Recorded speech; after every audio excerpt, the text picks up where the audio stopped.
Yeah. I'm delayed because I didn't move the tab again. I watched myself, so yeah, that's why. Yeah, the music was still going in my ears. Yeah. I'm like, look at the screen going. That should be happening. But there you go. Yes. Starting as we mean to go on tonight, yeah? Go on. Pretty much. Yeah, been a bit of a slow day in my brain power. So yeah, absolutely starting as me. But yeah, welcome in everybody. Please make sure you're hitting like and subscribe, sharing the live. Be much appreciated. We've got Arsenal domination back. How are we, Dom? All good, mate. Thank you. Yeah, yourself? Yeah. As I said, been a bit of a slow, topsy kind of turvy day, but yeah, not too bad. Struggle along as you do. Getting by. Yeah, exactly. Yeah, I've got few bits to do around the house, and yeah, I want to do the bigger things, but I can't do them until after Boxing Day because we're having people around. I Apparently, was going to say, you've got a couple of days till Christmas, so, rip down a wall, that sort of thing. yeah, well, it's not quite that drastic, but it is like cutting up a floor. So yeah, I mean, Yeah, yeah, or probably give that parts, one a bit of a miss. parts of the floor at least. So there we go. SJ, how are we, sir? I'm doing fine, thanks. Thanks for having me back on. You're welcome anytime, sir. Yeah, I'm doing well. I'm doing all right. I can't complain. Winding down for Yeah. Christmas. Come pretty quick, to be honest. I wasn't, it's just like a couple of days away. I'm just Doesn't feel like Christmas at all. no. Does it? When your calendar's based around the football calendar, you don't really factor in bank holidays and other days. You just think football. Yeah, no football Boxing Day to prepare for when you can't actually get on True. trains and stuff. So In my head, the next event is Palace. Just a look further than that. That's it. Yeah, it's not Christmas. that is true. The next event is Palace. So yeah, it's Not long to wait. not long to wait at all. So that's obviously why we're doing it Monday instead of Tuesday. So that's cool as well. I'm trying to do a resident show as well, like with the same people on every week. So yeah, I don't know what your guys' schedules are for things like that, but yeah, let's see if we can organise that as well. But obviously, post Everton game, what are your thoughts on the performance? And were you happy with it? Are you having meltdowns? Like I did actually see less meltdowns in this one than the Wolves one, but I still have seen meltdowns. I mean, I don't know where your head's at. I'll go first, shall I? So, yeah, I mean, look, I think the Wolves game, wasn't good as we sort of established. It was a poor performance. Ultimately, we won, but it wasn't a good performance. I think this one, while there were elements where, there's room for improvement, I think generally speaking, we controlled the game. Everton didn't really trouble us at all. They had a couple of corners, and that was it. David Raya did give me a heart attack though when he decided to take on the Everton centre forward in his own penalty area. What a piece of skill! But geez, was my heart in my mouth for about a split second there. But I think he just thought this is too easy for Arsenal fans right now. They're not used to not having palpitations. You must do something to encourage that. Yeah, I mean that was my only genuine moment of concern in the game, really, to be honest. I think we could and should have won it by more. I think we do need to be more clinical. I think we do need to ramp it up earlier in games. We drove control, I understand that, but I'd rather we attack with more intensity early on and try to do sort of. Yeah, it's not going to happen every time, but try and win the game earlier if you like, to try and take some of that pressure off. But I never at any point felt that we were going to lose that game. And I think probably the crucial difference, apart from the fact we created more chances in the game, really was the fact, although we won it by a penalty, was the difference in those last 10, 15 minutes. We were much higher up the pitch, much more aggressive in that press. We were talking about it last week, Sparks, weren't we? Where, we were saying that Arteta wasn't sort of telling them to, well, you rightly said he was telling them to defend, but he was telling them to defend aggressively. He didn't portray it in the right higher way. up the pitch. Exactly, yes. Whereas this time we didn't drop all the way deep. We kept shape, kept solid, but we defended much higher up the pitch, which kept that control and kept everything. Yeah, and we went to attacking corners rather than defending corners. Exactly. Which is, nice. So, while this wasn't the perfect performance by any stretch, 8 o'clock on Merseyside, David Moyes side, I know they're missing a few players, but he always makes it difficult. I actually thought it was a decent enough win and a decent enough performance without being, something to get all excited about. And it was 3 points that, we needed. And also, I think just lastly, did it under pressure as well. We were no longer top of the league. The pressure was on after the poor performance a week before. The pressure was on, to restore yourself back to the top of the league, and they did it. So overall, I was satisfied, if not ecstatic. I wasn't ecstatic about it, but I was satisfied with it. Yeah, and when we look at the actual game and standout performers, SJ, you're looking at that, and Wolves didn't really have any standout performance as such. There were players that were slightly better than the other players, but that was different. It was a different kind of performance at Everton, wasn't it?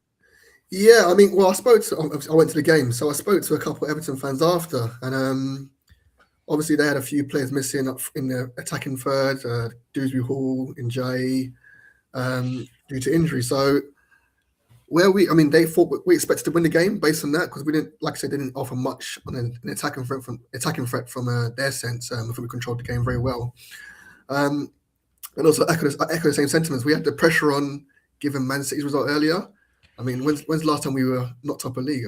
Must be quite a few games back, And well, we do finish second quite a lot, but I'm joking.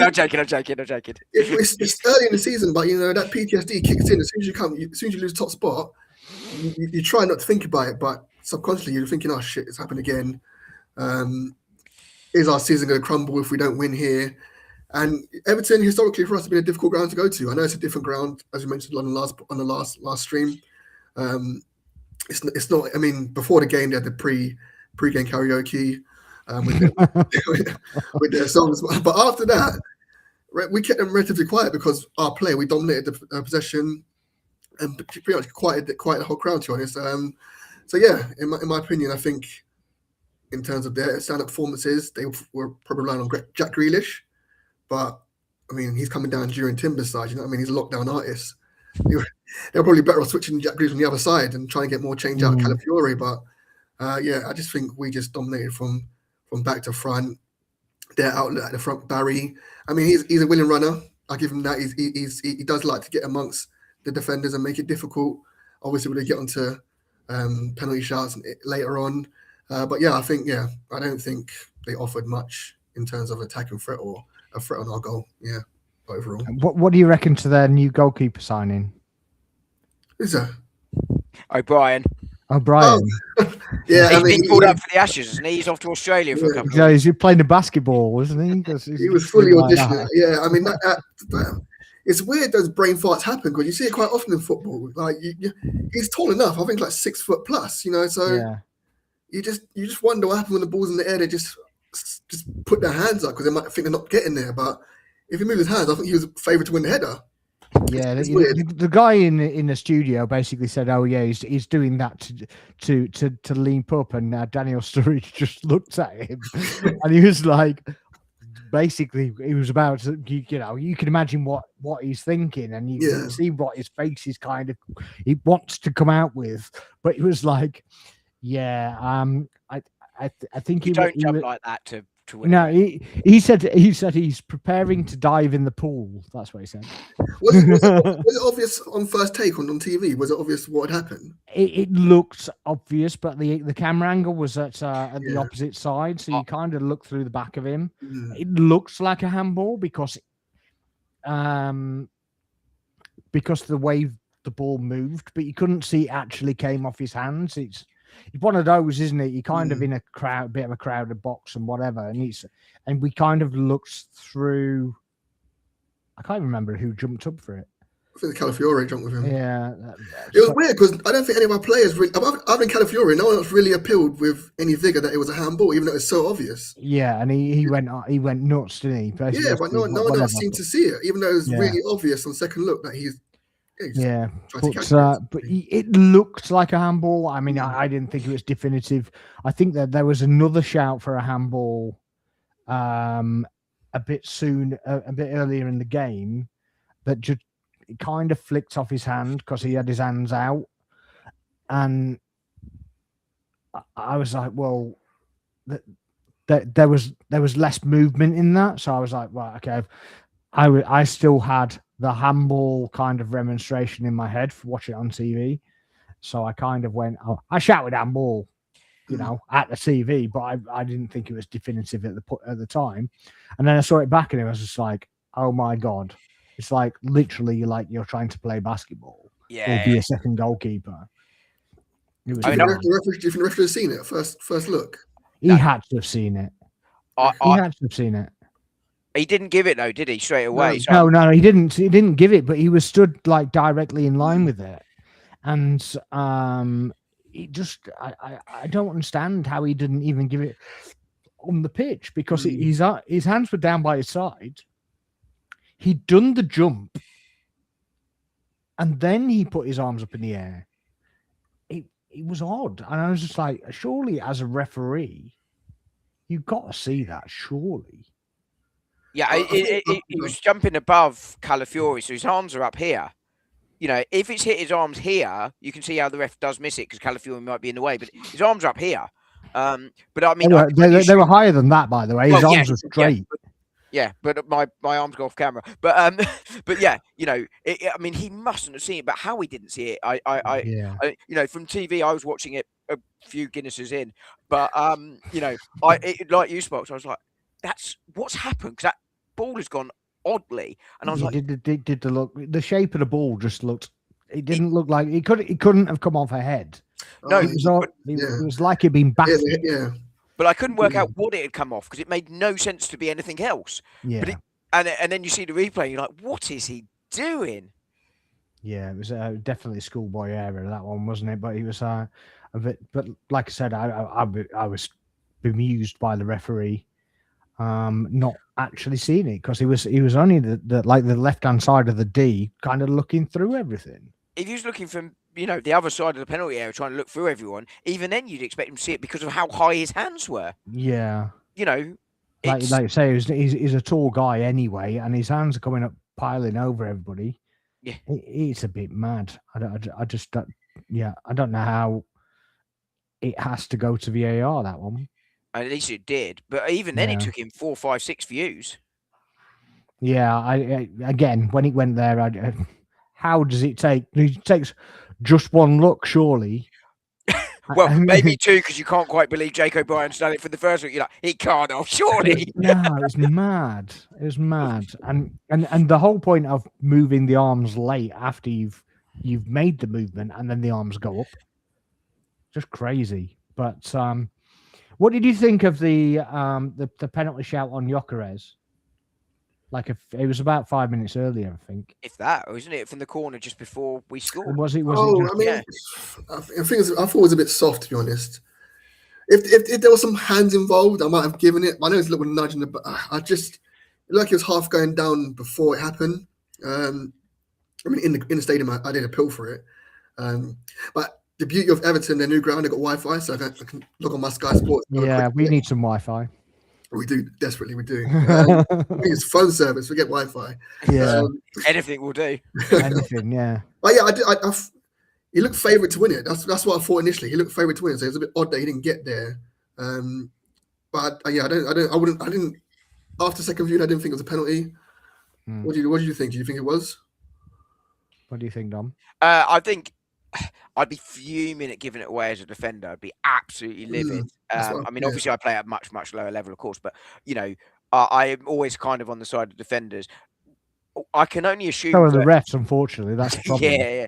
I mean, I can only assume that he's gone down there because he's off balance, and therefore the push. And he does get a push. To be fair, I thought he got dragged and pushed. To be honest with you. Yeah, I don't remember the drag, but I do remember the push. Yeah. And as a result, I think it probably is a penalty because he's been pushed there. Just like I think Ekatike, his should have been ruled out too. I know it was the other way around there, but I would have called it a soft penalty.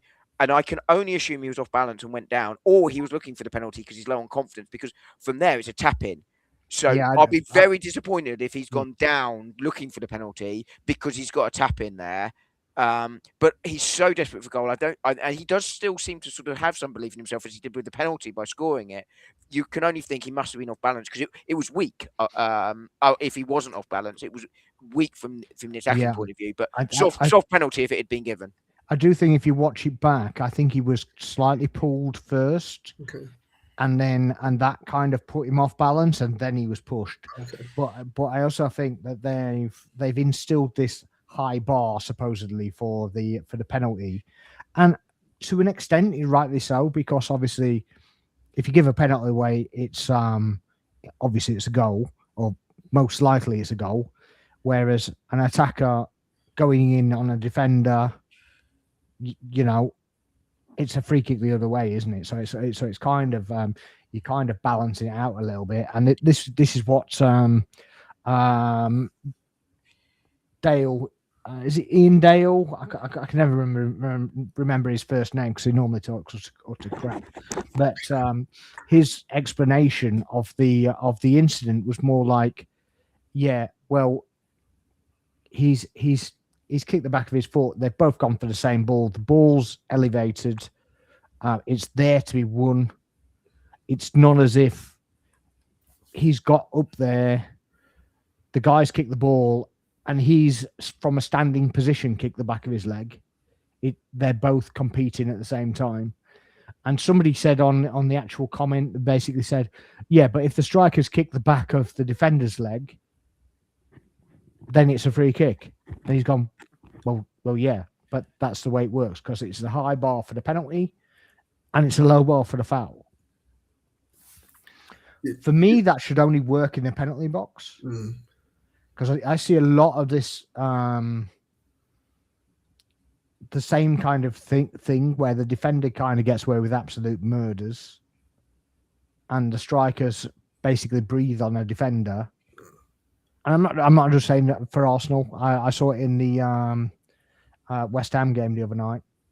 And it was the same principle. Basically, you know, attacker touches a player. I think it was a City player that touched a West Ham player, and it was a free kick. And the other way around, they're allowed to grapple, they're allowed to slide in, and I just think it needs to just be limited to the box. I was gonna say, do you think it's one of those that you chalk on the if it's outside the box, it's given as a foul? Yeah, well, I think it is. Yeah, and certainly one that, you know, the closer you get to the halfway line, the more chance there is that a foul's given. Yeah, there's zero jeopardy at the halfway line. It's just exactly. So, or if you're in your own half, you're guaranteed to get it, because it doesn't make any difference to anybody. No. So it's not even 50-50 at that point, is it? It's just you know, it's just a free kick. You might as well give the guy offside or something like that. You know what I mean? So, but yeah, I do think that's that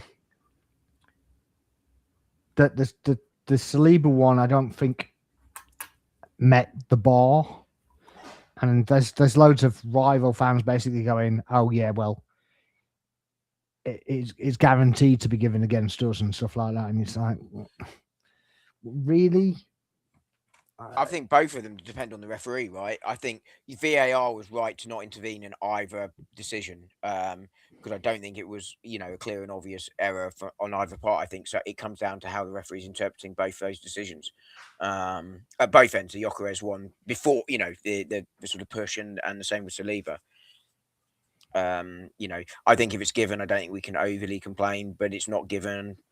I don't think Everton can only complain either. I just don't, you know, I know that sort of sounds like a daft cop-out answer, but I don't think... No, it doesn't, because that's literally the take that they're getting. They're giving, aren't they? They're going, well, nobody's going to be disgruntled if we give it, and nobody's going to be disgruntled if we don't give it. And so you'll get the consistency of refereeing, but actually I do genuinely think that some of those, like those ones, are just how the referee has seen it in that moment, and there is no hard and fast sort of rule on how they see it.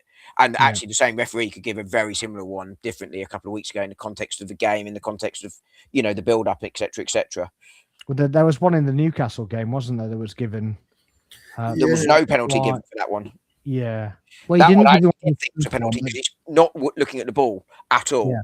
You know, sometimes I think it's just about where the defender is putting their foot relatively. Yeah, the shape. Yeah, yeah, Exactly. Whereas that one, no, there was no. He wasn't looking at the ball. For me, that one was a penalty. But yeah. See, that's the thing. I think obviously where you got subjectivity, the variables in the day could come down to the referee and the VAR who's on the job, because you can imagine the Saliba one. You got Michael Oliver at home texting Anthony Taylor, thinking, "Oh, I would have given that one," but you just don't know. You know, it's just up in interpretation on the day of how the ref and the VAR see it. The Newcastle one, I didn't think was actually a pen, because I thought it's just. I think the reason that they give that though is because the first one that was borderline as well, Yeah, and I think the striker, I think was it Robbie? yeah. Was it Robbie? Was it against Sunderland? Was it Which one? Brentford? I can't remember. When they had was it against Brentford, maybe Newcastle, where they had it was Dan Burn that gave the penalty away. Ouattara. My Brentford, yeah, because both of them were on the same goal. Yeah, correct. Yeah, correct. Yeah. And he went over quite easily the first time, I thought. Yeah. And then the second time, I thought, well, okay, I can see why he's given that, because he's kind of going across him as well. Mm. And that's the other thing with was it Barry, with the Saliba one? Yeah. He's kind of not gone for the ball straight up. He's come across it and kind of swept up. Mm. So he's almost like, well, what's the defender supposed to do? I just think Saliba was trying to clear the ball. So the notion that there wasn't enough contact or enough force to make Barry go down just doesn't sit with me, because you can't imagine Saliba was going to tap it 5 yards to the player in front of him. Yeah. He would have to put a bit of welly in there, to clear the ball as far as possible. Yeah. I mean, obviously, we have previous situations of this happening to us, as everyone's documented. This Jesus one, Villa. And even further back, we got one given against Liverpool 3 years ago. Thiago Alcantara. It was a very slight touch on Jesus. If you remember the game at the Emirates, we won 3-2. So yeah, I mean, it's previous. Like I said, it's just, for me, it's down to the referee and the VAR on the day, because it's such a subjective area. And yeah, it's just a variable you can't control, really. It's similar. It'll always be there. Go on. I was just going to say, it'll always be there, because you can't take that subjectivity out of it. That's the game. That's the football game. They've instilled the subjectivity, really, haven't they? They've basically put more in, so it is more subjective. There will be a robot soon. Don't worry, that would kill subjectivity. Elon's working. I mean, I damn well prefer that, to be honest with you. But yeah.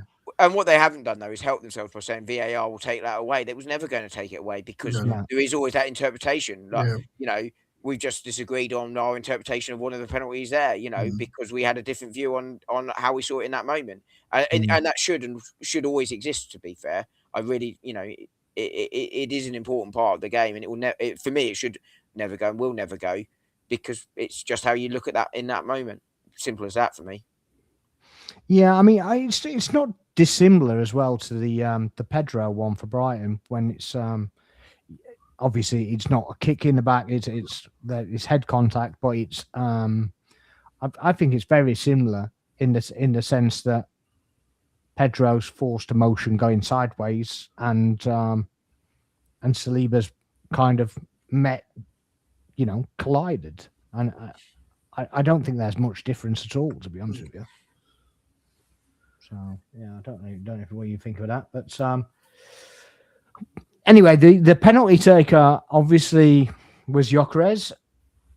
Ødegaard obviously has been a penalty taker before, and so has Saka. So were you pleased that obviously that Gyökeres was going to take it and get a chance to get some confidence boosted?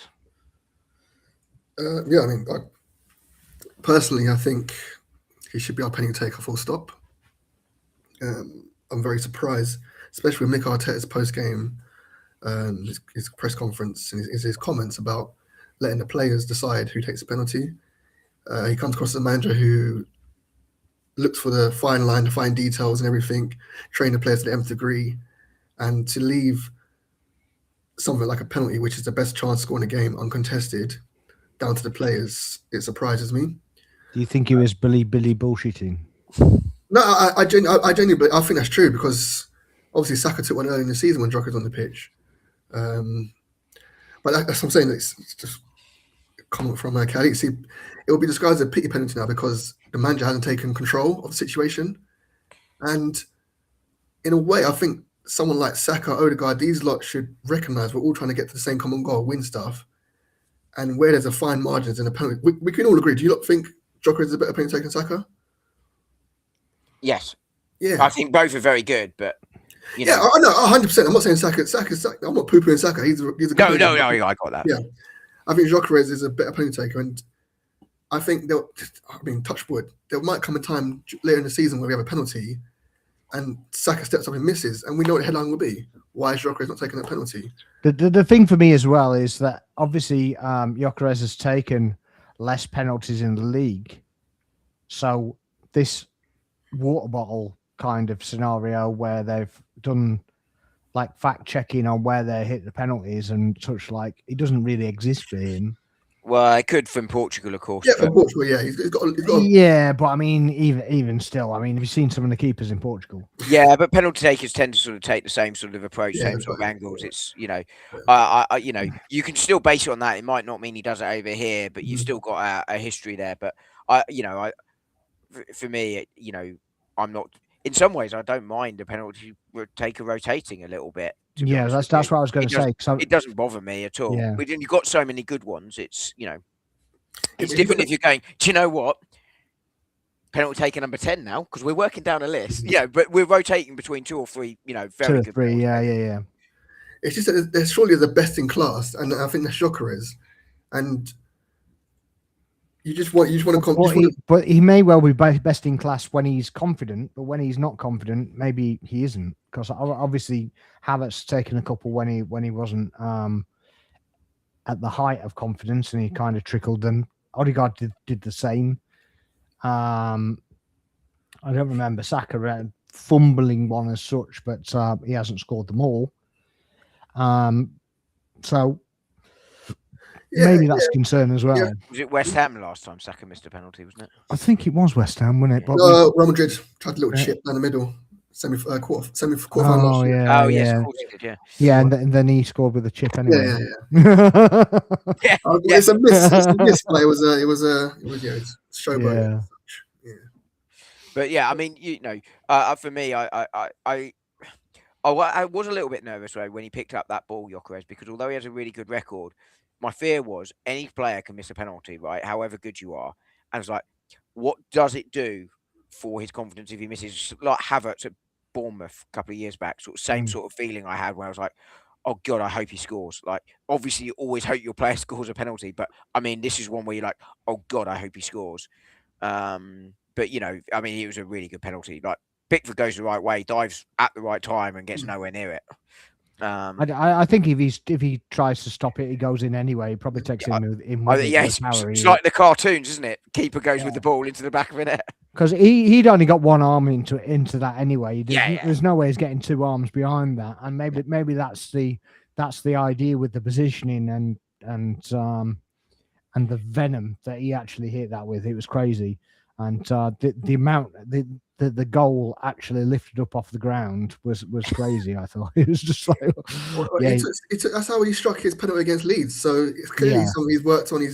That's his craft, and he's worked on it. Maybe after training.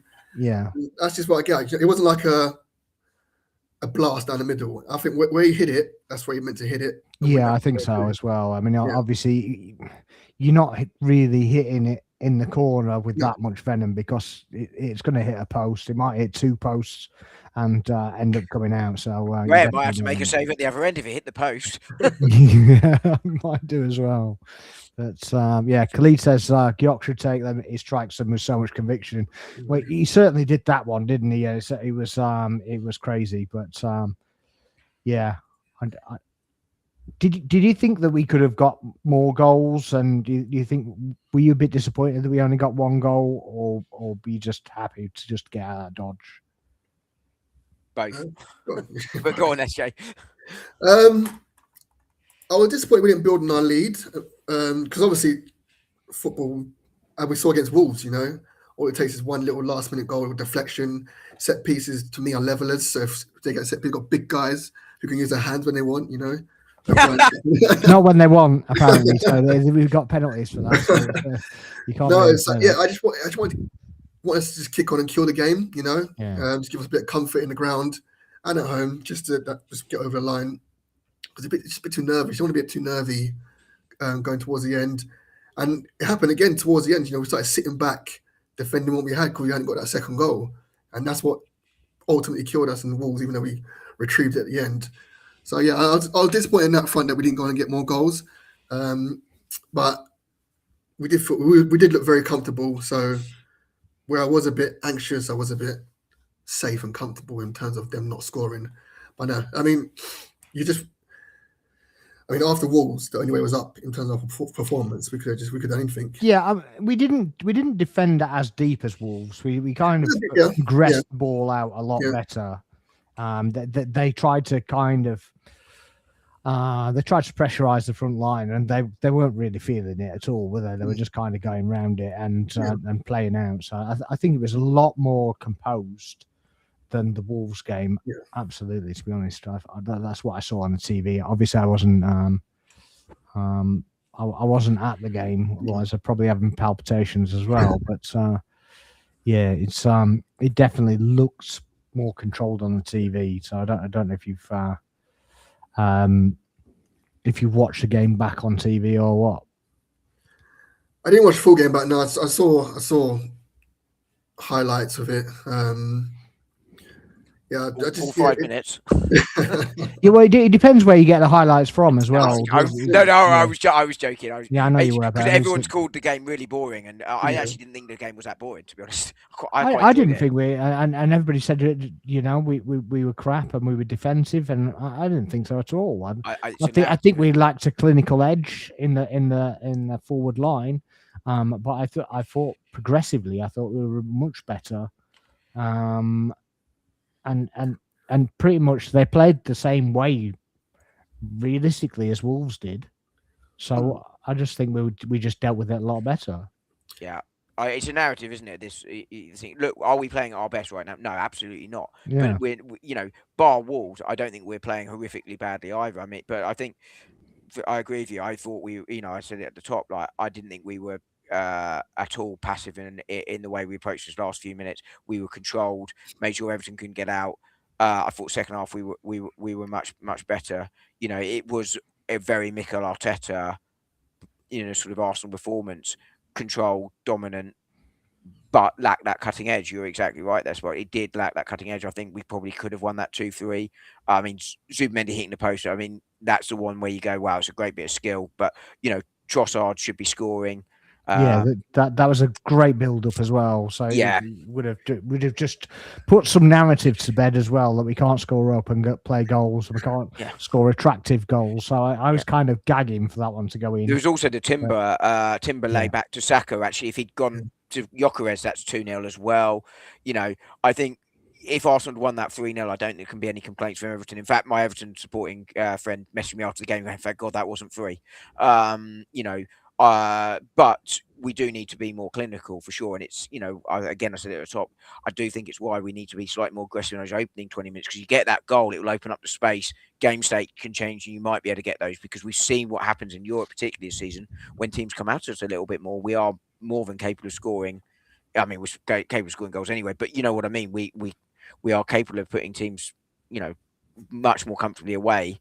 But, it also takes less out of the players as well if you're 2-3 up. But I actually thought it was a very professional performance. Yeah. So yes, I agree with that. And it was nice to see that certain players were stepping up to the plate and everything as well, rather than just hiding behind things and just moseying on with the game. I thought Timber was great again. I thought Saka had moments. I don't think he was particularly fantastic the whole game, but I think he was effective. Yeah, when he needed to be. Rice was very good. Rice was everywhere. I thought. I don't think Zubimendi had his greatest game. And I think it made Ødegaard look a bit worse. because he kind of had to cover his positions a little bit. Rice was covering him as well. So I just think Rice was everywhere. Probably my man of the match. I think Rice was my man of the match too, but Yeah. I think it's interesting on Odegaard. The narrative is he's not good enough, he's not playing well enough, etc., etc. I actually think you watch what he does. He does a lot of those little, the pass before the pass. There was one. I think it was his ball to Rice. I think it was the Trossard chance actually. Crystal Palace, yeah. Was excellent. Yeah. I think some of his little touches, his leading the press, he does all the things that people don't notice, because if you just look at stats and goals, you don't necessarily notice what he's doing. I think he does offer a lot, and he's starting to get back some form. I think he's a player that does need a goal for himself now. A little bit like Gyökeres, just to sort of calm things down a bit, change that narrative. But there's a lot of narrative around Arsenal which just doesn't match what I'm seeing. And maybe I've got the old rose tinted spectacles on, who knows, but it doesn't match what I'm seeing or what the sort of stats in the games really say. It is just this sort of narrative that for me exists right now. As I said, it is true that we're not at our best right now, but we are still picking up points whilst not being at our best. Liverpool would kill for our points total when they had their blip earlier in the season. Yeah, the thing for me is, and going on to that, is kind of, we're not at our best, but they basically portray everybody else as getting better or at their best already, like Arsenal aren't going to get any better, and it's just mad. We've got Gabriel coming back is imminent now. He's actually in training now, so it's not far away. So we're almost back to full strength with our full back line, which I think makes a big difference, by the way. Yeah, of course he does. And granted, we haven't got Mascara for the depth, but he's not going to be too far back. So he'd be. Hopefully, Wolves had Mascara last week, though, eh? Yeah, I mean, that it was good payback as well. That was because of his incidents in previous games. So it was nice to see him scoring on goal. To be honest with you, I don't like that guy. But just before you move on, just going back to Declan Rice, do you not feel that he played just a bit too deep, especially in that first half? I think he had to because that's what I'm saying. By covering Zubimendi, I don't think he covered himself in glory in that performance, and I think that that Rice picked up the slack for him. I think Saliba was picking up the slack for him, and I think Odegaard was picking up the slack for him. I just felt like Rice's performance was affecting Zubimendi to go into places he didn't need to be, because if Rice played a bit further up, Zubimendi could get the ball to defenders and play it through, because we had that like a massive gap up front between Gyökeres and Trossard. Obviously, our wingers played really wide, and it seemed like Gyökeres needed someone just next to him to win the second ball, because obviously Tarkowski and Keane, they're big lads, so he's going to need to either knock it off first time, or if he'll just maybe affect them and we can get the seconds. But it seemed I wasn't there because Declan Rice was dropping between the centre backs, pick up the ball, and Zubimendi would be literally 5 yards away from him, and it would be a bounce pass back to him. And it wasn't. I think the thing we tried to do that though, for at least from restarts, because Odegaard was actually stood next to Gyökeres at quite a lot of points, and he basically had to retreat because he was like, "Hang on, he's not having his best life." I think he just regressed a little bit, and I think that was under instruction from Rice, because Rice is going, we need to cover this guy. We need to make sure he's not having a howler, and I think they had a little triangle between themselves, and I think that's why he was getting what you were getting, because it was like he was almost a passenger, so they were basically.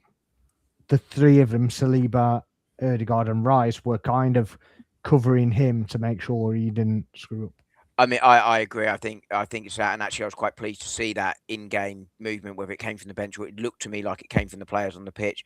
But I think Rice did exactly that, to drop in alongside Zubimendi. I also think there was probably an instruction, this one coming from the manager, of we kind of need the clean sheet, but this defence is back closer to what our first choice defense would be, but actually let's just give them a little bit more protection, particularly in Nketiah, a little bit more protection, which Rice would be the one covering that side, just to sort of help that one in. So I think there was something there. If in doubt, I want you to protect that back four. But I think it was actually about protecting Zubimendi on the day. Yeah, Zubimendi looks tired to me.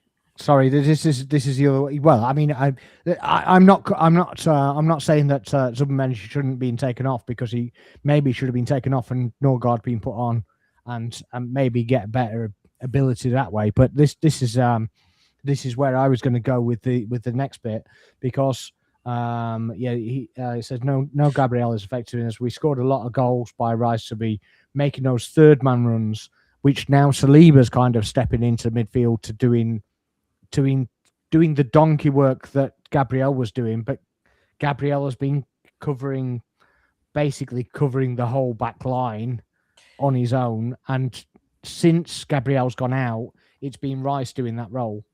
Yeah, this is very much the point I was just making there. I hadn't actually spotted Khalid's comment before I started talking, but that's exactly the point there, which is just give that protection a little bit deeper as well. I just think that's kind of where it came from. But I think the impact is exactly as SJ noted, but it meant Gyökeres was a little bit isolated and they kind of got in each other's way a bit. But I think that was the reason why, and I think there was good reason for it as well, to be fair.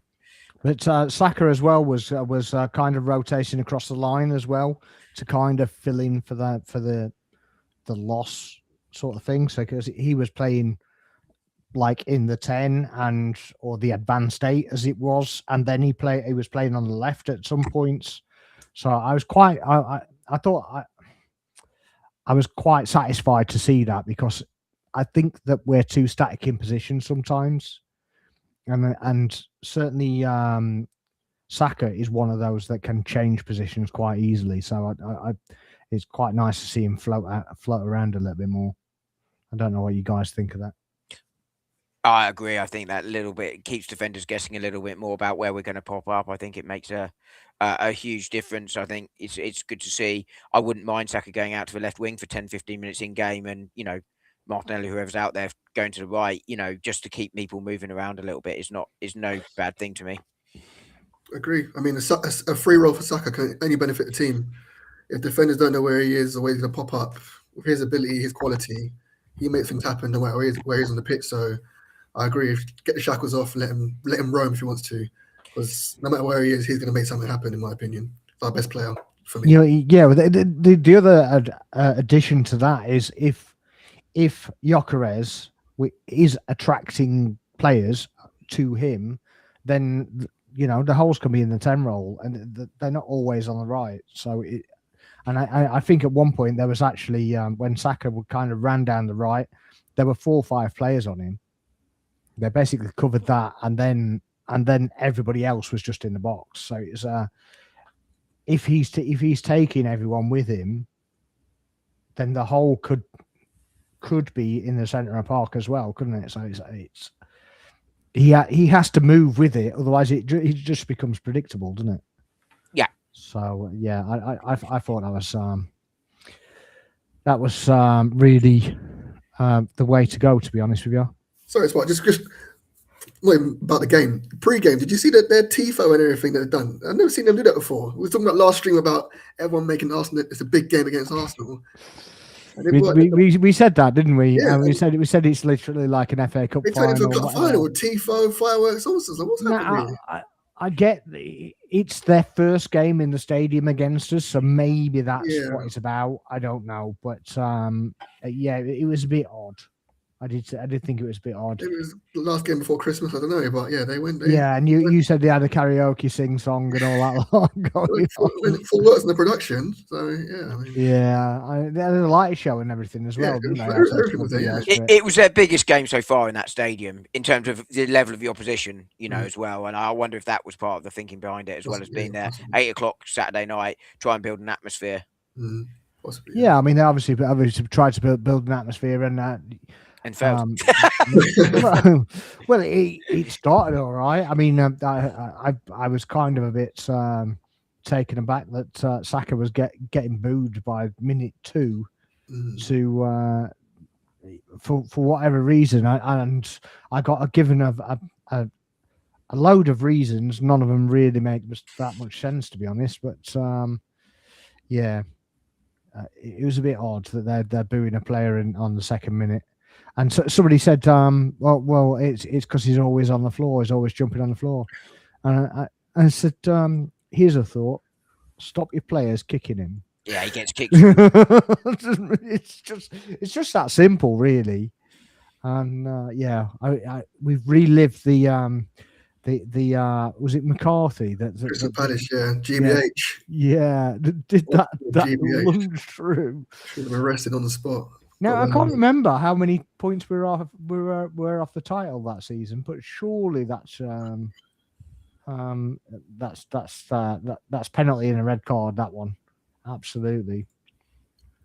Charles says, "Tell me Victor will be successful, mate. Anything else I can get my head around how we can buy such an incompatible profile at such an important position, system or player. Something got to give, right? The thing is that we haven't played with a number 9 for 3-4 years, maybe more, really. And we have to adapt to him as much as he has to adapt to us. So I think he has to get some service before we can actually pass a proper judgment. I covered this actually a couple of days ago, I think. It's what's quite interesting about this is sort of what sort of the sort of stats say about this. So I think I agree entirely with what you just said there, which is Arsenal have to get used to him and adapt to him. And there were signs of that happening before the injury. That Burnley first half against Burnley, but I actually thought we were really adapting well there to him, and he has to adapt to us. There's less space for him to run into. Arsenal build up slower. I think he has to get better at getting into positions to receive that ball. And I think he did that actually a lot better against Everton. He was much more on the front foot. But I think the stats around this are really quite interesting. So actually, Arsenal have this going into the weekend. It might have changed over the weekend, but Arsenal have the most balls played. Through balls played in the final third of all clubs in the Premier League, bar none. In fact, actually, it would have taken quite a swing for that to have changed over the weekend. And Gyökeres is the third most targeted on all of his runs in the Premier League after it's Igo Thiago of Brentford, and I think it's Ollie Watkins of Villa are the only two ahead of him. I might be wrong on Watkins. So you can sort of see Arsenal are targeting him. What is interesting, though, is that Gyökeres isn't getting the space. Now, I think there's two reasons for that. One, I think it's just an adaptation to the space he has and the movement and the fact he's against better defenders now. But also Arsenal are facing that low block much more, because it's quite interesting when you look to see Haaland actually is also quite high on that, albeit he is able to make that adjustment. I mean, Haaland's on a different level, of course, but he can make those adjustments in the box to sort of adapt for that. But I think you can see Arsenal actually are attempting to play the balls because they are significantly higher than last year. Now, admittedly, by this time last year, we weren't brilliant going forward in particular and really struggled last season. So it's not necessarily the fairest of comparisons. But I think you can see how Arsenal are actually trying to adapt to that. And I think Odegaard getting up to speed following his injury, I think that could make a real difference because you've got Zubimendi and Odegaard playing those balls through. So I think Arsenal are adapting to him. And I actually like the fact we have a different style, different profile. It's why I preferred Gyökeres over Šeško, generally speaking. Šeško was a natural fit for Havertz / Jesus in many ways. Gyökeres is very different, but I like the fact it's different because I think it gives us different options depending on the opposition. So do I think he's going to get that big goal? Everyone's saying he's going to get a 30 goal a season striker. I never thought that. I think he can get to 20 goals. Maybe not this season because he's had such a slow start, but I think he can score goals and I like the difference. But as I say, those stats are quite telling about how Arsenal are actually trying to find him in a way that is not necessarily being suggested. Yeah, what's your take on that, SJ? I mean, you saw it in the Everton game. Like I said, Sleeper played a ball through for him, was a bit unlucky. I just feel like he doesn't have that separation speed that I saw in his compilations, his comps before he came. Even against us in the Champions League, he tore past Sleeper and Gabriel. I don't know if he's lost it or he's low on confidence, but he doesn't seem to be reproducing that. And there was a chance in the second half, if you remember, he was coming down the left-hand side, and it was carbon copy to his Leeds goal. Yeah, where he tried to cut through two defenders. At the time, of Leeds ones, I thought it was poor defending, to be honest, by the Leeds defenders. And obviously, he might have remembered in his head that he's done that. He tried to reproduce it, but it just didn't quite come off. So, I mean, I think he's confident in that sense. He's confident he can beat players, So where people might think he's low on confidence, he's got his own inner ability, his own inner confidence himself. But yeah, I think Khalid referenced it in the comments. That ball from Odegaard, it says, look, fine margins. He makes the right run. It's just, I see what Odegaard was trying to do, but he tried to disguise it. There was no need to disguise it. Just make the pass. Just make sure it gets there. Let Odegaard have the chance. Joggers have a chance and score. We spoke about the Odegaard thing where he basically tries to he almost doesn't kick the ball. He tries to go round the ball. Yes, and it's just like sometimes just kick it, man. Just kick it. Just get it there. Let it put some natural curve on it, and let it do its thing. And you don't have to be cute with everything. And I think that's. Well, I do. Look at his face. Yeah. Yeah, for God's sake. But, it's just those fine margins, It's just not going his way. Yeah, I agree. You could reference the game before Wolves not making that run, but he's come back from injury. We've got to give him that. He's come, like I said before, he got injured. He was looking like he's finding some form. The team looked like about to gel to his way of playing, and vice versa. Yeah. One critique, I'd say he needs to be a bit stronger up front. Obviously, the ball's in the air. You're playing Premier League centre back. They're built for the aerial battles. You probably lose those. But the ones where they come like chest or lower, which might be a little bit stronger. It was a ball in the second half into the channel against Mikalenko. And for me, I thought he was favourite to get there. And he just didn't quite get his body there in between the man and the ball. And he lost that battle. But I think he's got faith in himself. He's trying. But it comes down to we're all about the here and now. Mikel Arteta, he might not say it publicly, but he needs to win something, and we haven't got time to cradle a striker and let him get used to the league. We need here and now goals now to help us win a Premier League or a Champions League or both. So yeah, I do agree with that, but I also think that himself, I think instead of him challenging every defender, I think he could try going across defenders, even if it's just behind them, or even whether it's in front of them, behind them. I don't really care. But try and, rather than making everything a battle with the defender himself,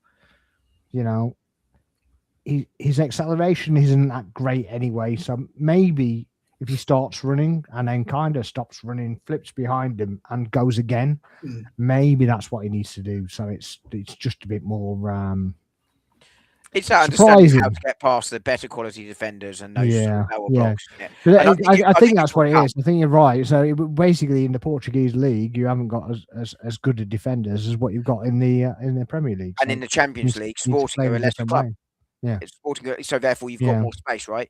But I think to some extent you can carry him for a little while, but I think the competition coming back gives options. But also, we're still scoring goals. We have got I think we're second most goals scored in the league still. Are way behind City, but we've also conceded a few less than City. They've got a goal difference advantage, of course. But I think right now not every player does hit the ground running, but also I think the fact that there is something for the defenders to worry about actually is creating a bit more space for other players, and I think with that attack becomes a little bit more settled, that will also help. So I'm not worried about him. Okay, well let's do these. I just want to do these questions very quickly because they're very good subjects, and before we go on to the Palace game, it's just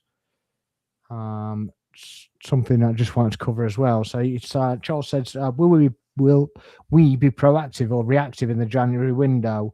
Remember last Jan we left out what ifs only, defensive, bolster or attack. What do you see panning out? Do you see anything happening in January?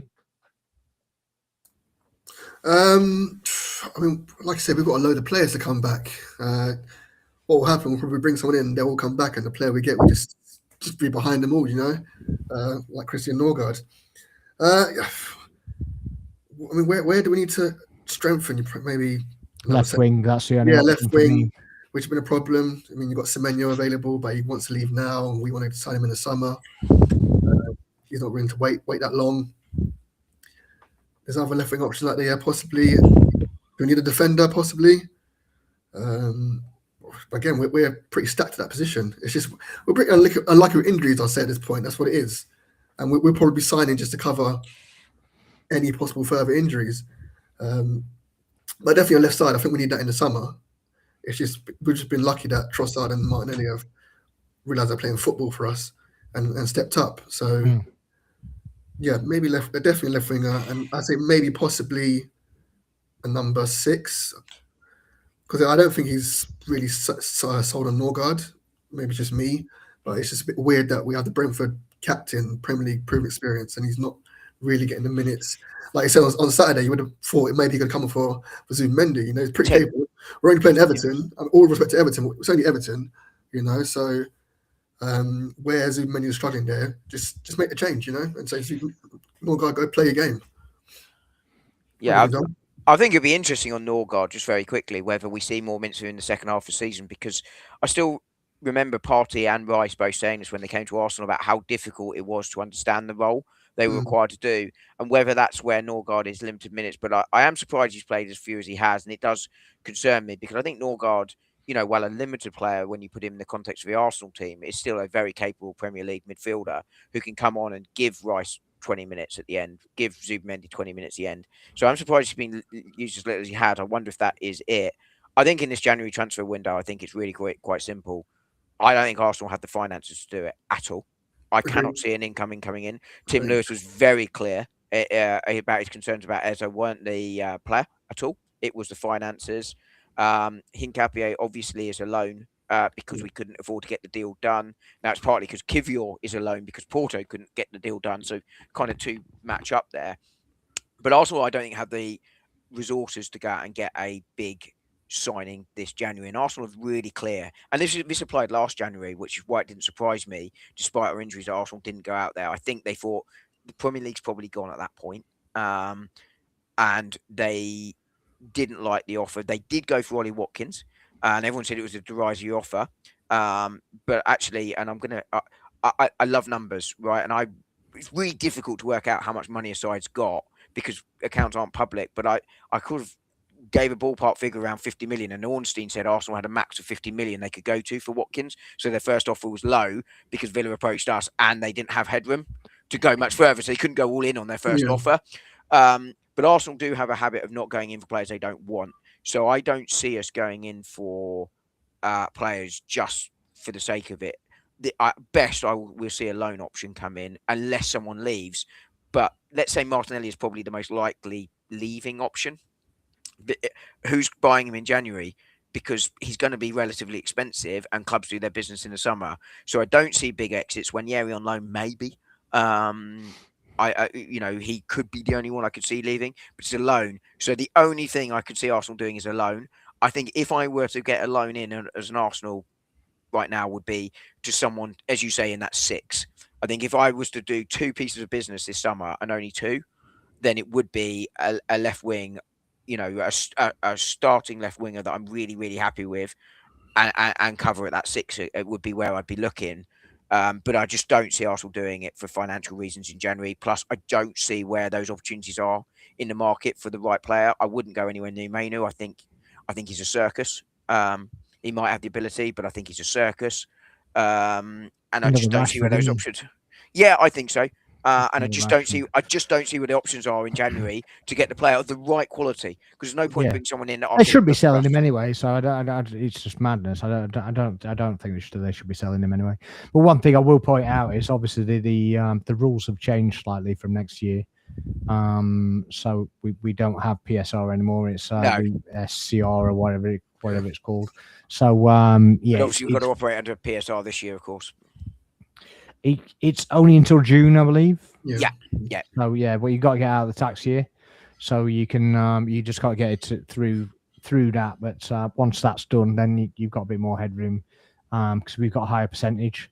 That said, we've still got the same kind of theory with Europe as well. But I think that our headroom for that was quite healthy, to be fair. No, so domestically we're fine. It was Europe we were getting really close to. But I think someone, as Khalid just said in the comments here, someone like Berardi would be, I've probably butchered that pronunciation. Someone like that is the right sort of profile, but coming in relatively young, sort of similar to Mascara at the back, right? But it's not expected Yeah, yeah. world-class minutes. It's the Buadi, perfect yeah. profile because Yeah, we've got yeah. Norgard at the other end of a spectrum. Yeah, I like Buadi. He's definitely a decent profile, but yeah, for sure. If you were to get a loan, would you get a loan from within the Premiership? Because we don't have time for the get used to league bending kind of period. That would be my preference if you're going to do it. Yeah. We have room for that as well, because we didn't have room for that last year, because we had the limit already. Yeah. So we don't have any loans from Premier League this season. So yeah, you're only allowed 2, aren't you, for the same league? Ruben Neves might be an option as well as a loan coming out of Saudi, because he's again, it's a Premier League experience. He's got that already. But, yeah. But as in, I use him as an example, not because I necessarily want him, but because I think SJ's right. You want a player that understands the league, because if they're coming in, they've got to hit the ground running. You don't. I know Kim Kallstrom came with a broken back, but you don't want Kim Kallstrom, right? That had little to no. Because I think he did have a tiny bit of Premier League experience, but I want to say it's Sunderland, but I might be misremembering. But Absolutely not, Charles. Absolutely not. I think we should say we'll keep. I will say that maybe if we had a loan provision like last season, we should have got Rashford on loan. But yeah, that's as far as I go with ex-Man United players. But yeah, Charles, I asked this as well. I also want to know to the panel: is Unai Emery a challenger or a smokescreen? Has pattern of being thereabouts in December and then blow at steam in March. Wants to come out angry. Defend December 31st and at them at home. Yeah. What's your take on that? I mean, they're 3 points behind us. You know, you got to respect them. They're on an amazing run currently. What is it, 12 from 13, with the loss coming against Liverpool, which is I think it is, the worst team in their run. 10 in a row, isn't it? Is it 10 in a row or 11 in a row? Yeah, well, I think there was a Liverpool. 11, yeah. Lost at Anfield, which is odd because, like I said, they were the worst team probably in that run. Liverpool were the stinker at that time. We lost there as well. Absolutely. I think you got to respect the challenges. Obviously, they got Champions League as well as like us, but their squad, they're pretty young, they're vibrant, and they're running and they're scoring goals. I think there's the stat before a couple of games back there, majority of their goals came from outside the box. So they're now scoring goals inside the box. Actually, I think was Morgan Rogers' goal. Yeah. First one was outside. I think the second one was inside. Yeah. So the second one was very reminiscent of the Martinelli goal that he scored the other week. I agree. Yeah. I will say what Yoro was doing with that for that defending, though, it was an absolute joke. Yeah, there's a lot of overblown talents at Man United. Yoro. Yeah.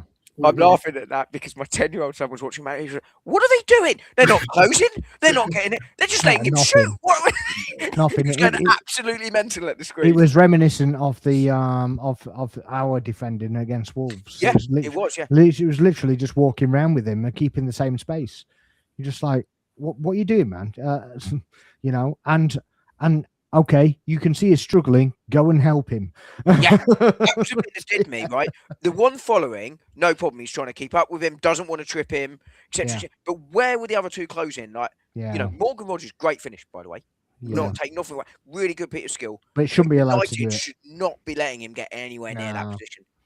You know, and that wasn't all because Morgan Rogers is a mate. It's not like Messi just did that to him.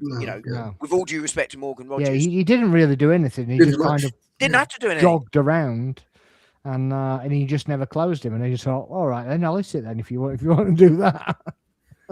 So, just in closing, I think obviously Villa made Villa Park a fortress, which is important. You know, if you win your home games, you can pick up the odd point, 3 points away from home. So I think they're here to stay. They beat us at home. They beat Man City at home. So you back them to beat other teams coming to Villa Park. I won't say convincingly, but they seem to find a way. I'm wary of Villa. I'd hope that Unai Emery syndrome kicks in and they fade away. Like I said, they're in Champions League. Sorry, not Champions League. It wasn't Europa Champions League. League now, though. Europa League. Sorry, they're in Europa Yeah, League. Europa, but I Um, think they'll go for that as well, though, wouldn't they? Yeah. I mean that's his competition. That's his baby. Well, it's not. It's a competition for everybody. No, not for us. Not for us. We get slapped 4 in the final. Yeah. But He's such a hero manager for everybody. You know. Oh yeah, we shouldn't let him go, and we'd have won the league if he did. That's We'd give him bollocks. £1 billion. Sorry. Oh yeah. Where's our Europa League then? That narrative annoys me so much. By the way, look, I think I think SJ's right in terms of I think Unai Emery's a good manager. He's done a really good job at Villa. I think this is just a typical Unai Emery hot streak that Villa are on, and I think they will fall away. I think they won't be able to compete squad depth wise Europa League, which I think is the one he would go for, and it would be central for him to go for because I think he can definitely win that competition with Villa. The Europa League, has always obviously been the second competition, but it's weaker now than it was a few years ago. Villa must feel they are favourites for that Europa League. But I think they will challenge for the top 4 too. I think they will ultimately fall out. To be fair, but they are playing very well at the moment. They're a side you don't want to face at the moment.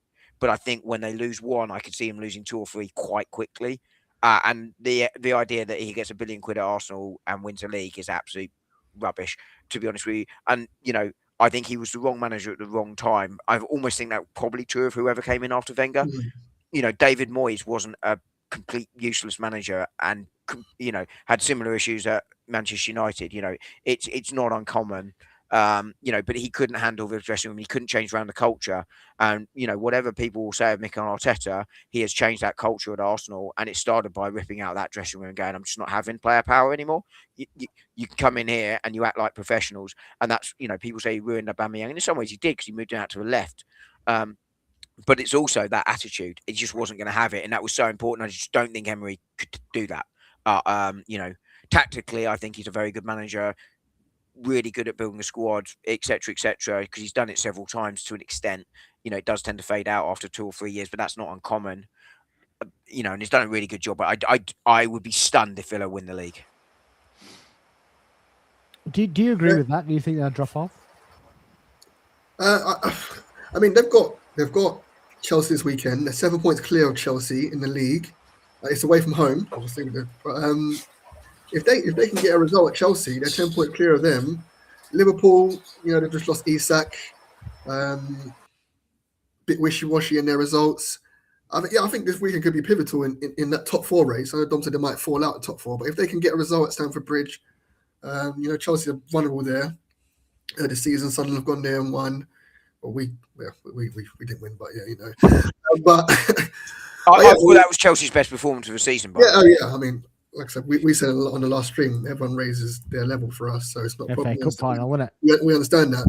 But I mean, if they can go there and get a result, I think Villa could do well and get top 4. But I agree with you both. I don't think they'll win the league, and if they do, I could quit watching football. There's too much now. There's too many Midland clubs winning, and we're not. It can't be Leicester. And then Villa. It's too much for me. This is where your wife's like, "Come on, Villa." Honestly, I think I'd have to stop watching football. I always love as well. That Ollie Watkins. I'm like, what do you mean? Yeah, absolutely. T, how do you feel? Welcome in, by the way. I know you've got in a bit later from work. How are you, mate? I'm good. Can everybody hear me? Yeah. Okay. Sorry, what did I miss? I had us. We can't recap. We'll just have to go with what we've got because obviously we've got about half an hour max. So we just gonna, if we carry on with where we are, because if we recap, we'll go over exactly the same thing again, and we'll be here all night. But yeah. Okay, so talking about Aston Villa. No, it's fine. I got the shades of 2015 again, all over again. When Villa, they're playing like the way Leicester was playing, beating everybody, not losing. All of a sudden, there are 10 games winning streak. Winning now becomes a habit for them. They will now. It's something like they won't be able to know how to lose anymore because they've beaten us. They've beaten United. They're going to play Chelsea. Or who are they playing next? I think is it Chelsea or is it Liverpool? Chelsea. That's Chelsea next, yeah. Chelsea, if they go ahead and beat Chelsea, they're going to start believing. I mean, Leicester has done it, so definitely why can't they do it? So it's I mean, like you said, I didn't get your name, but like you said, if Villa should win this league, I may just stop watching football for at least a year, because it's like, why is it always happening to Arsenal? Because we were second that year too. Like, we're always, the bridesmaid team now come the bride, we can't be doing come it up again. again. Like, we exactly. So we have to win this league this season. We have to. I mean, it's not going to be good. Yeah, I think I could take it if it was City that we lost it to, but if we lost it to Villa, then I don't think my life would be worth living, to be honest. So, certainly not football life. So season ticket in the bin. I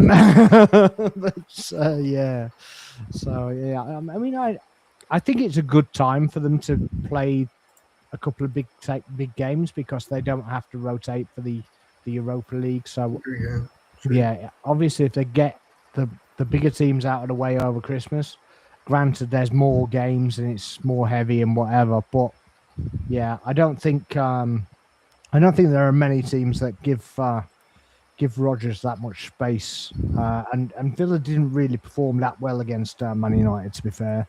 I think they were let off the hook by some very poor defending, to be honest.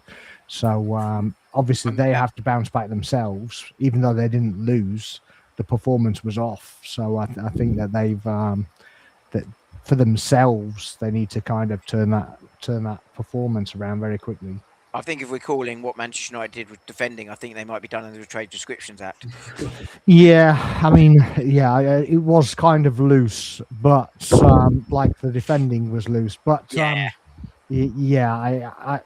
mean, it was a defender. I kind of had to call it defending, I suppose.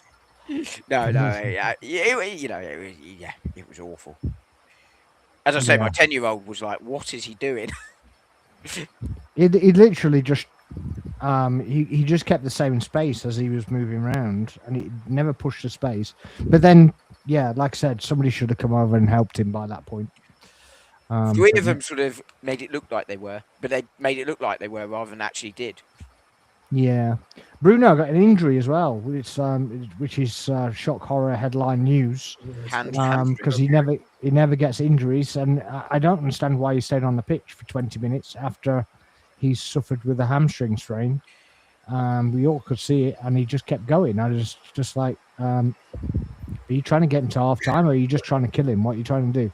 I thought it was only Arteta that didn't make substitutions. This is the thing, and it's most of their fan base that basically says, "Oh, he can't manage injuries, he can't do this, that, and the other." Well, he might be out another 2 weeks because of that. So, not ideal. And didn't do anything to help his team in that time either while he was on the pitch. I'm not blaming him, by the way. Yeah, it's not his fault. No blame on Fernandes. But you've risked him, you've got nothing, and you've probably made it worse. Yeah, so it's up to Mount to step up now in his position, isn't it, really? But, when he went off, he was fine when he was on. Mount was fine when he was on. When he went off, I thought it was useless, to be honest. But I don't know what you guys think of that.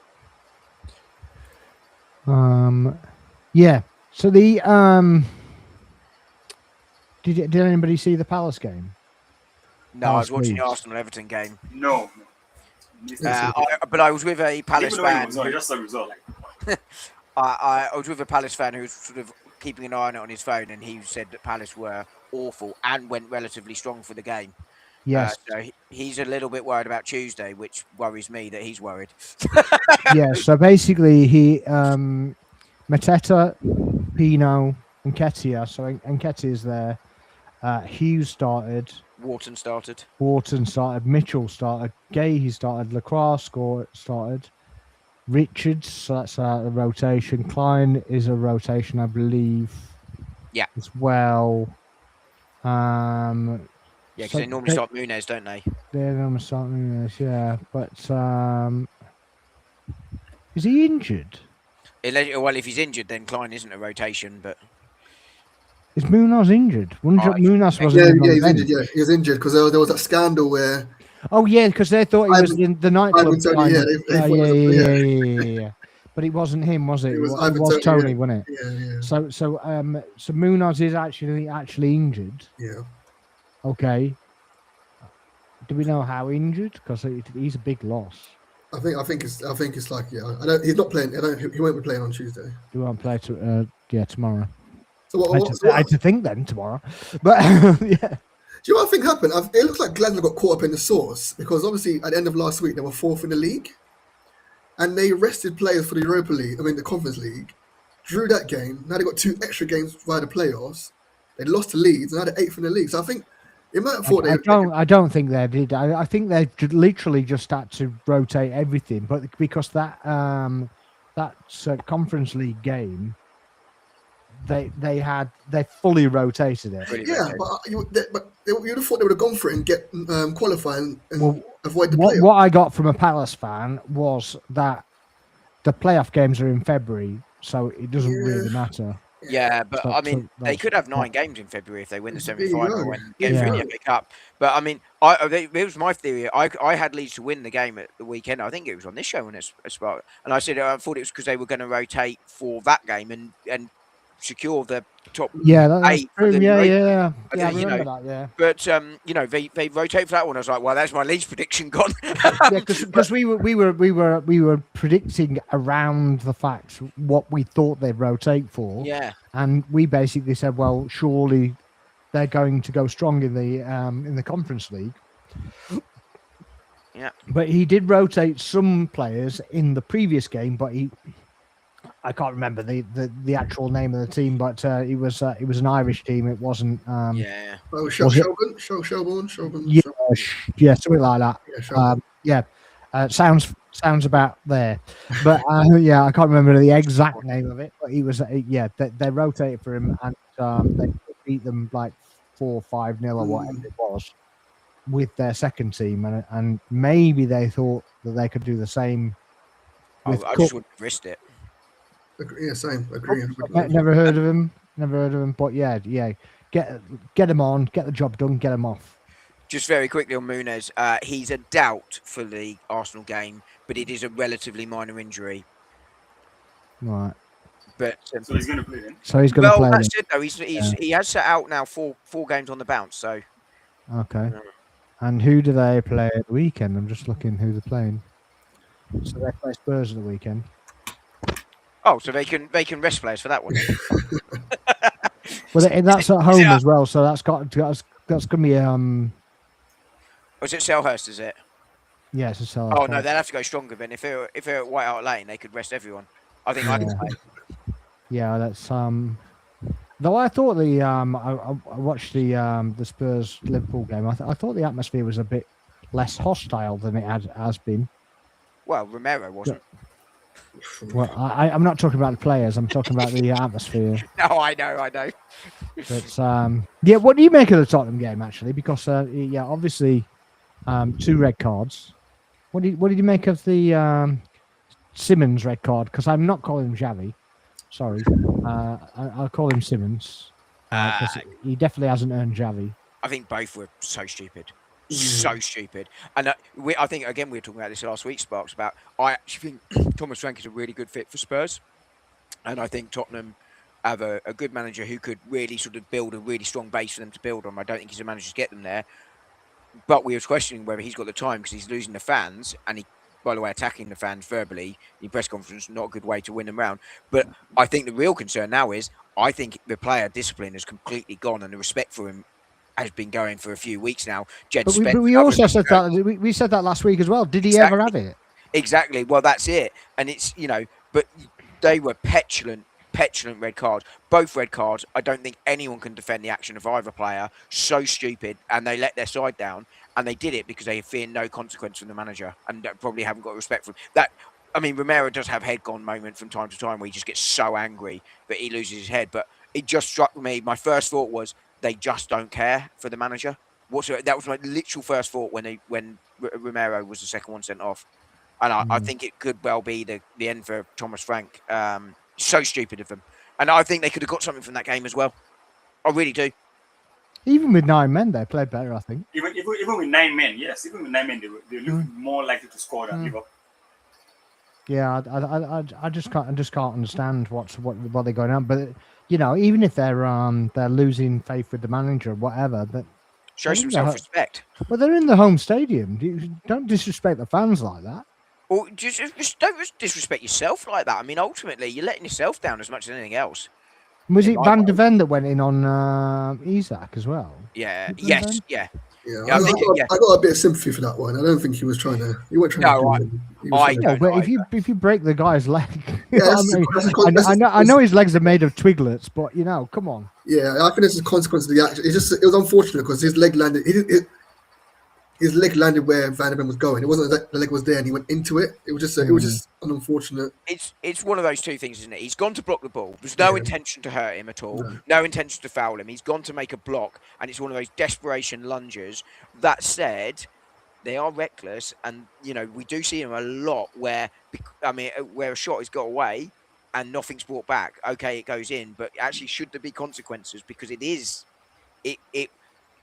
the contact, while you're right, Isak's gone into him, there is still quite a dangerous contact there, and he isn't necessarily in control. But at the same time, I agree with you, no intent to hurt at all whatsoever. He's gone to go and make a block. Yeah, and it's one of those ones that you do just do as a defender without thinking.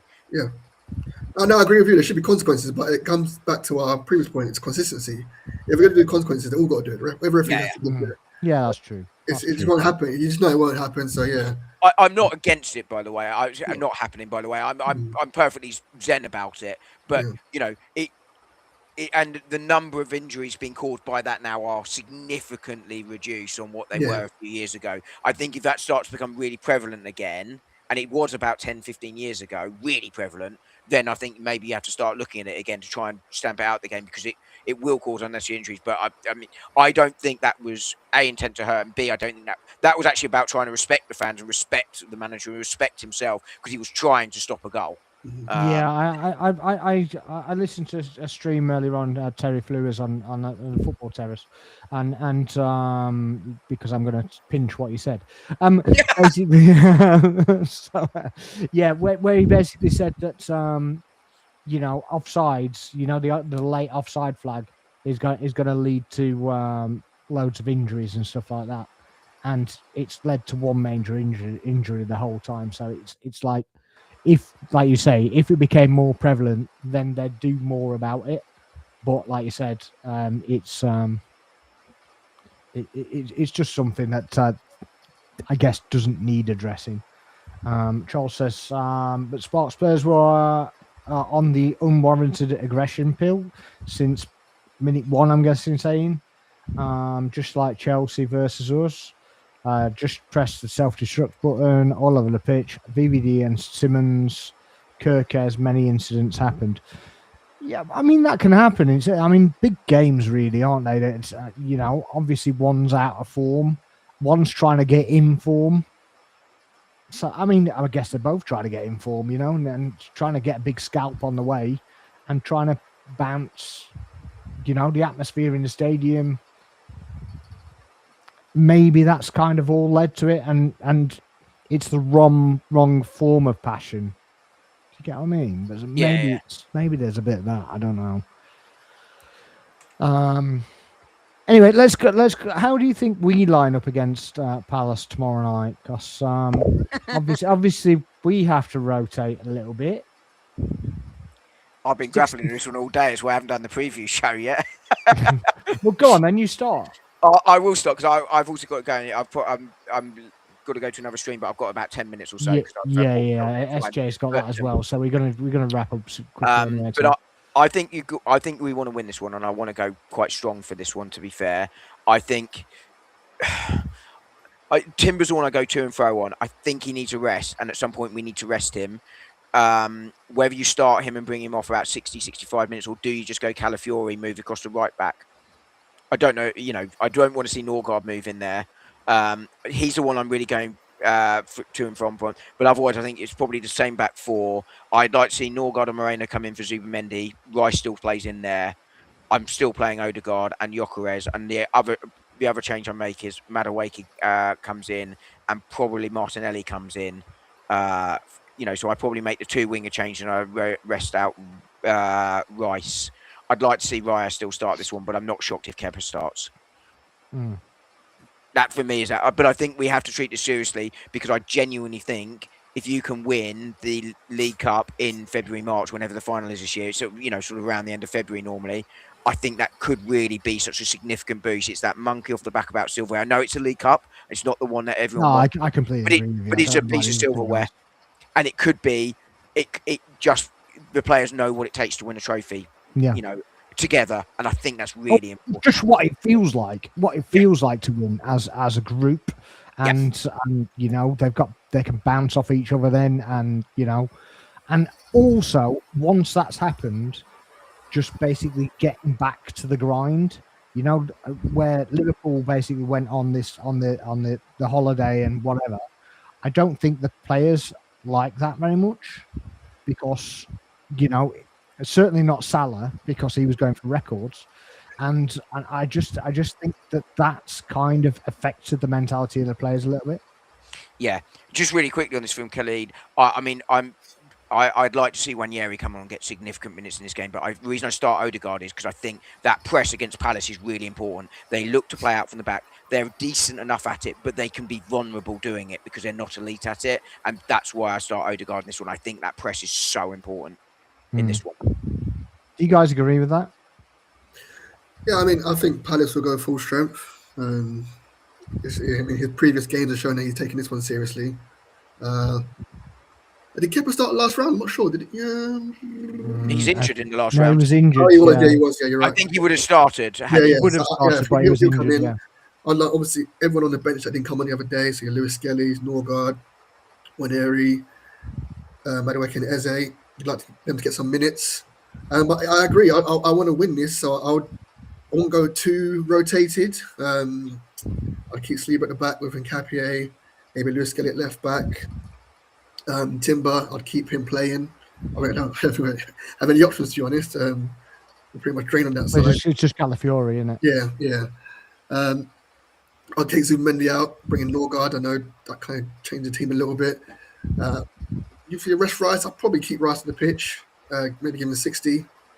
And maybe Noni on the right.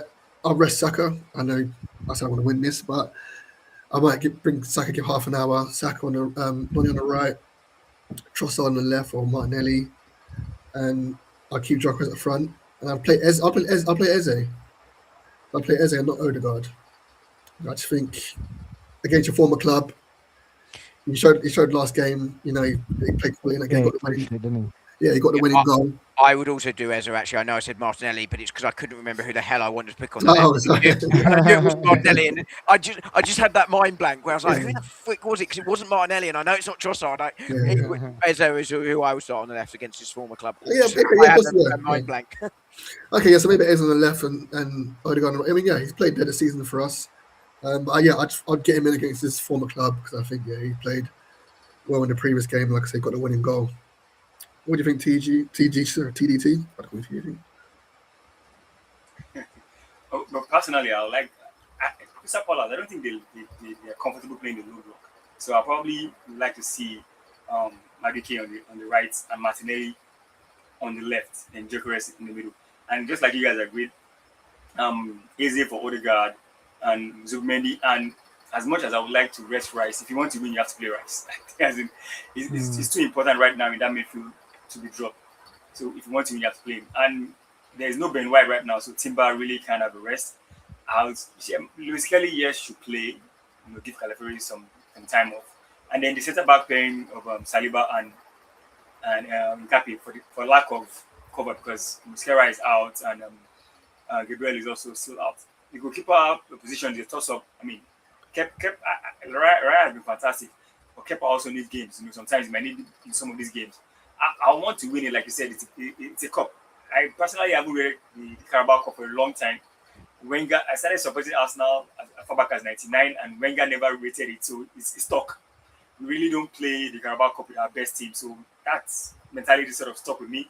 But at this point in time, like I said, we need a win. And if these boys can actually win this cup, at least before the main the FA Cups and the Champions League kickoff, it sort of changes the mentality. Okay, we've won together, we can win. The taste sort of comes in like, I think if you can win this, let's try and win more. So it's always good to win the first one. You get the first one out of the back. When Mourinho came to Chelsea, the first trophy he won was the Carling Cup back then. That was what it was called back then. That was the first trophy he won with, and then he played everybody. He played what's his name? He played Carvalho and Terry. He played everybody for that game. In fact, it was after Mourinho won it that all of a sudden the Carabao Cup, the Carling Cup back then became a thing that other teams wanted to win. All of a sudden we couldn't play our academy boys anymore. We now have to play our best players. So yes, I want us to win it, and I like to see how Madueke operates. With Saka, we know that the defenders always have 2 or 3 players right there. But if it's Madueke, he probably gets some 1v1s, and we know he's explosive also. So let's see if he can beat his defender and maybe get Gyökeres some crosses in. But then again, we're not the manager. At the time, we go ahead and start Gabriel Jesus as a 9 and then put in Saka and then who knows. But I mean, we all agree that some players need to start, like start Madueke, Martinelli, Eze, in the back, Lewis Kelly and the like. So probably I think that most of these changes will probably appear in the team list for the game tomorrow. And it's also it's a home game, so definitely we want to play with it. And it's a one-off. There's no second leg. It's a one-off game. So better to just win it and then look forward to the semi-final game. Yeah, I think we're kind of a little bit benefited as well, knowing who we play next if we win. So I think it's kind of helps a little bit. I don't think it's really fair that that's done like that. I think it should be. I think the draw should be done after everybody's played. So I don't really think that's fair, but that's just the way they do it, I suppose. But yeah, I don't really like that, to be honest. But yeah, I agree. There's got to be some rotation. Probably Saka for Madueke. I don't think Odegaard gets dropped. I don't think Gyökeres gets dropped. I think Rice probably plays. Norgard comes in. Left back, I mean, I don't know. It's a toss-up between Calafiori and Lewis Skelly, because you know what he's like. He loves that marauding, overlapping thing that Calafiori does. We all do, because we don't know where it ends up. Even Calafiori knows that. Yeah, but that's what I mean. He doesn't know, so how the hell do we know?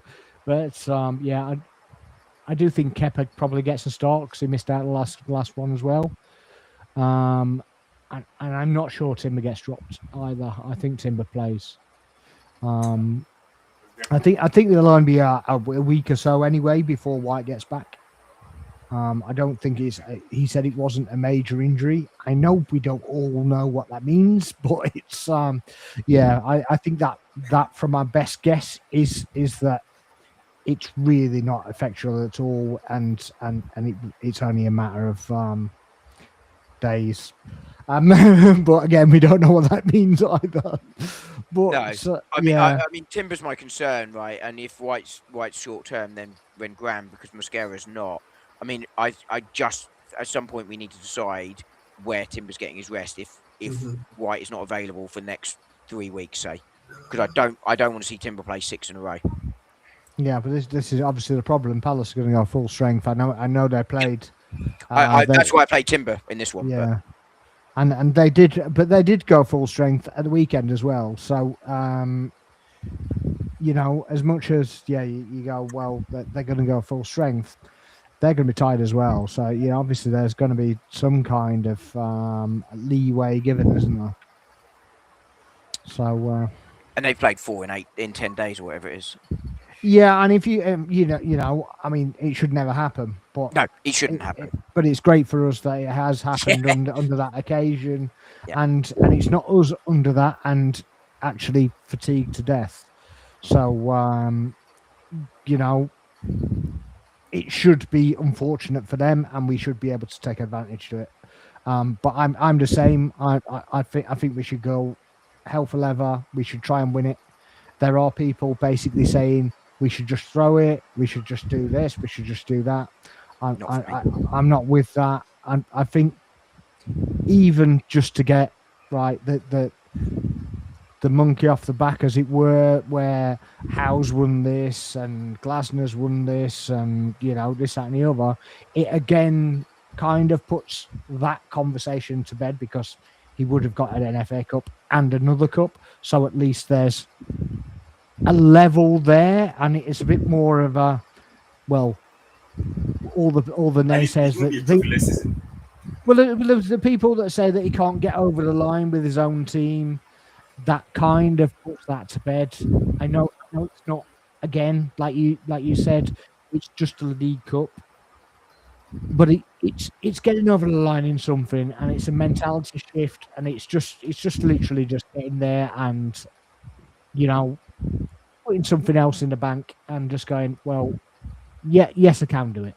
Yeah, it changed that narrative, and so many former players talk about how the first trophy is the hardest. Yeah, exactly. So once you do it, and like I said, winning breeds winning, and until you've done it, it makes it really hard.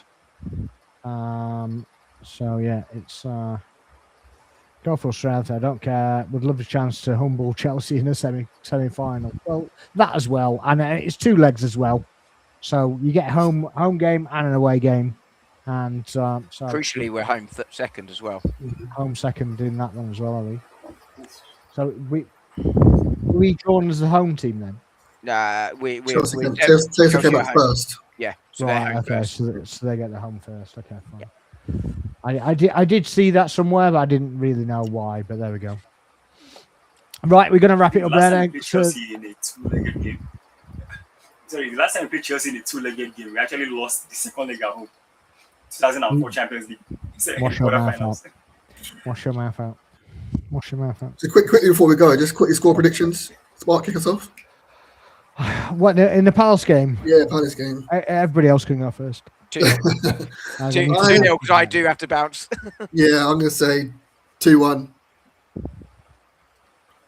T? Well, I think 2-0. I don't see Palace scoring. Yeah, I think I'm going to go 2-0 as well.